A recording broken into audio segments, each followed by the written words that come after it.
Hey everybody, I have here on me the Vivo NEX. I've actually had this phone here in Hong Kong for over a week now, but I just was not able to unbox it myself because I wasn't here, because I was in the US traveling. In fact, I actually just got back from the US for now. I literally just got off the plane. My suitcase is right there and the house is a mess. I'm just getting to work right away. I literally stepped through the door basically. So here we go. I'm very excited about this phone. Unfortunately, by the time I put this video up after testing the phone, it'll be quite late. I mean, it is what it is. That's what I get for traveling, right? Because this phone was available to me before launch actually. So it's a pretty nice unboxing. This is a nicer box than usual compared to the Vivo V9 and X21's box. It's a little bit nicer. So you have here a two-leg plug that can be used in the US and China and Japan. You have earbuds right here and a case. This is a rubber case. So it's kind of hard right here, but right here the sides are a little bit softer. So here you have a SIM ejector tool, instruction booklets. Right here it's a charging cable. And that is about it for the box. So now let's get to the exciting part, the phone. Too bad that with Vivo phones there's never anything to peel, because they wrap the phones around this plastic instead.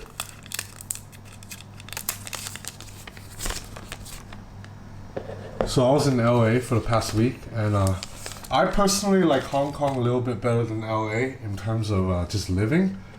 But the one thing LA has in Hong Kong is the weather is so much better. Like, I'm just barely back in Hong Kong, I'm already sweating my ass off. Hey, wow, okay, I'm really liking how the light reflects off the back.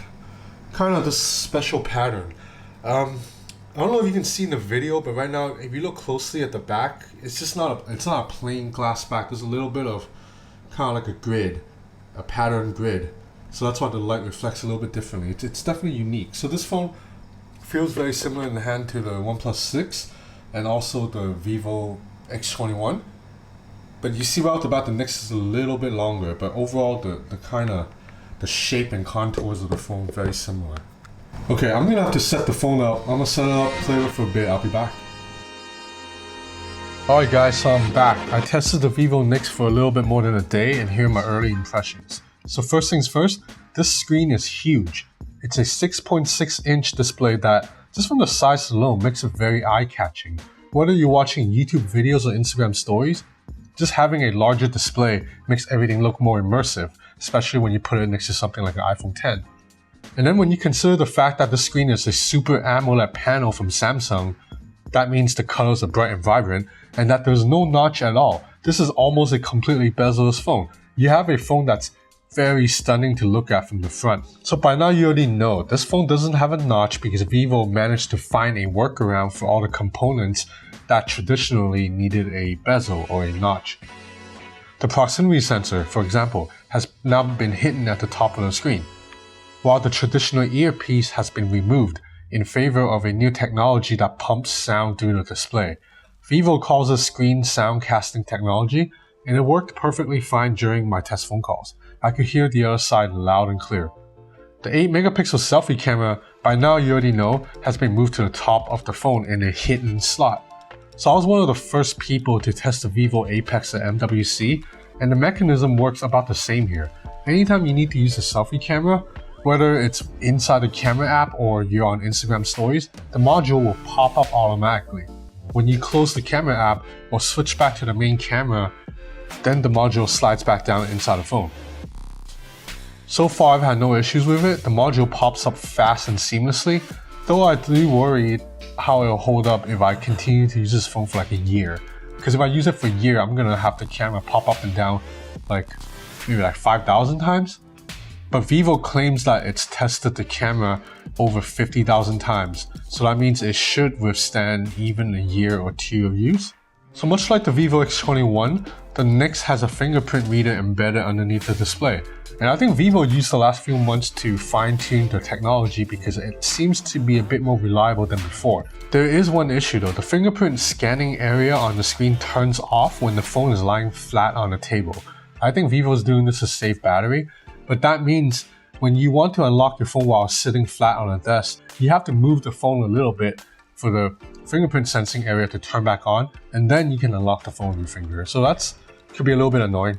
So taking a look at the build of the phone, the overall shape of the Vivo NEX is very similar to the Vivo X21, which means it's also very similar to the OnePlus 6 and the Oppo R15 Pro. The Vivo NEX is obviously a little bit larger because the display is bigger, but the phone still feels quite easy to use with one hand. There's a one-hand mode, which helps with that. Overall, the phone, it's a little bit heavy, 199 grams, but I like it. It's very dense in the hand and very premium, solid feel. So you'll notice on the back of the phone, there's this unique pattern that reflects the light a little bit differently. Vivo calls this a holographic diffraction dynamic color illusion technology. So yeah, that name is ridiculously clunky. I'll just call this hologram technology. So basically what it is it's a 3D curved glass with these tiny individual little squares that were carved into the inside of the glass that reflects light individually. So when you move the phone around, you see this little kind of cool reflective pattern. Kind of like what Huawei did with the P20 Pro. So on the right side of the display, you have a power button and a volume rocker. On the top of the phone, you have that pop-up camera module and yes, a headphone jack. On the bottom, the phone uses USB-C to charge its 4000 milliamp battery. That's nice, at 4000 milliamp battery, that's good. And there's also a SIM tray that houses 2 SIM cards. There is no micro SD card slot though, but this phone comes with 256 gigs of internal storage, so I don't think you'll need a micro SD card slot. So on the left side of the phone, you see right here, it's a hardware button.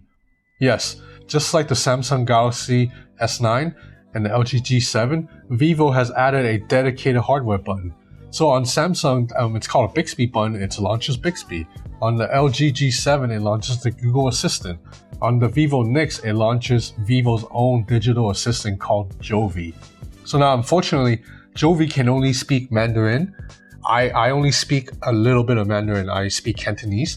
So I was only able to interact with Jovi a little bit, but it seemed to work pretty well. It picked up what I said, even though my Mandarin is probably terrible.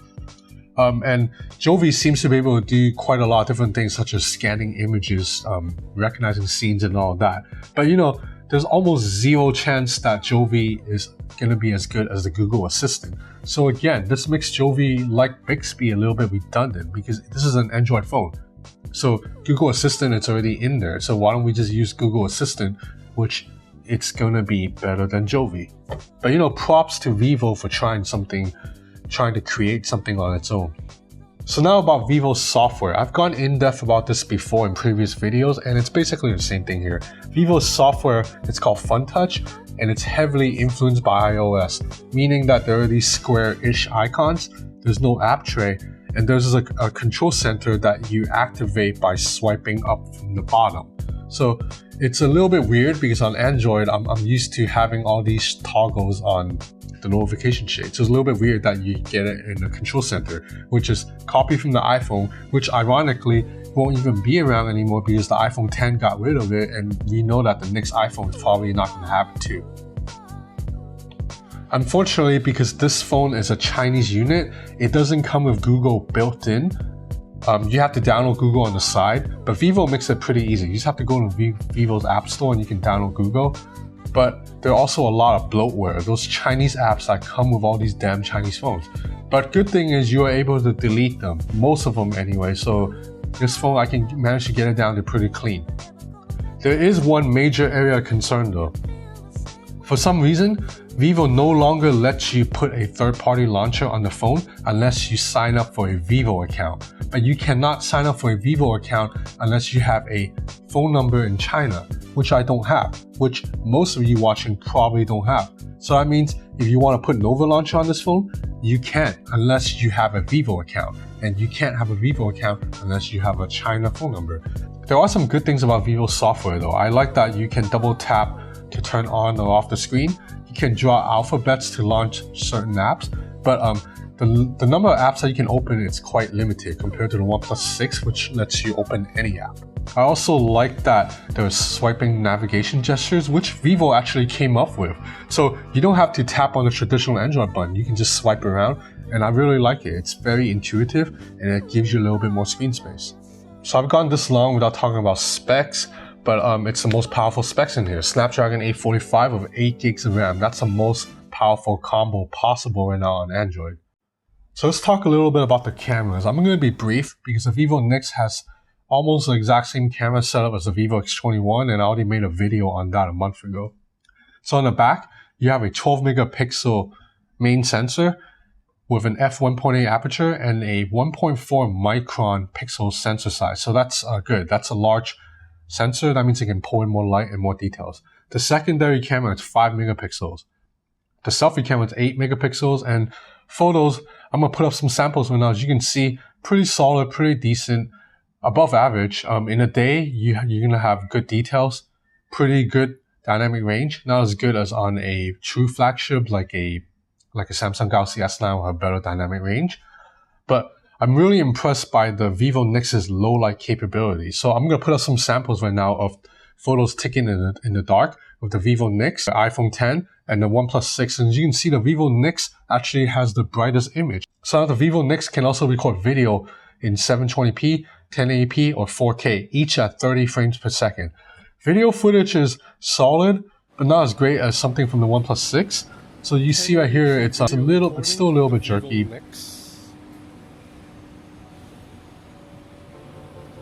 So Vivo is selling the NEX, at least this configuration with the Snapdragon 845, 8 gigs of RAM, and 256 gigs of internal storage for US 820 bucks. So that's 820 American dollars.